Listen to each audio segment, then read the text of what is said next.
ఇలా ఒక 16 వారాలు చేసుకుంటూ ఉన్ని నెలకొకసారి అమావాస్యకి నవగ్రహాల్లో శనేశ్వరునికి తైలాభిషేకం చేయిస్తూ ఉన్ని త్వరలోనే మీ భర్తకి మంచి యోగం ప్రాప్తిస్తుంది తల్లి. నమస్తే.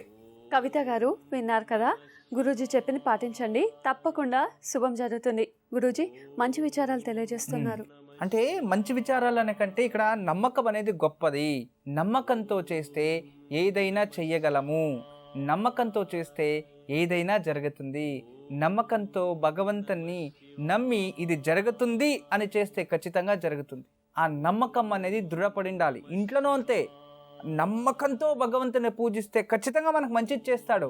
అది భక్తితో అయి ఉండాలి, నమ్మకంతో కుదిరుండాలి. మీరు ఏదైతే సంకల్పం చేస్తుంటారో అది జరిగేలాంటి సంకల్పం చేయాలి. అలాంటి సంకల్పం చేస్తేనే మనకు ఉపయోగం కదా, లేకపోతే ఉపయోగం ఉండదు. అందువలన దయచేసి మీరేం చేయాలన్నా కూడా భక్తితో శ్రద్ధతో చేస్తే అదేమీ వెంట ఉంటుంది.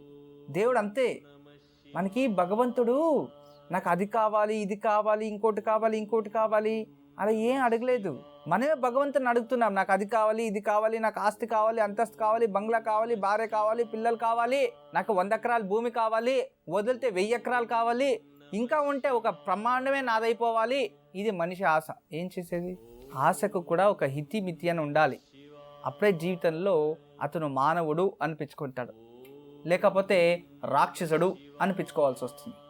ఎందుకు రాక్షసులు? మనిషికి రాక్షసుకి ఏం వ్యత్యాసం తెలుసా? ఇప్పుడు వచ్చి తెలియచేస్తా, వెయిట్ చేస్తూ ఉండండి.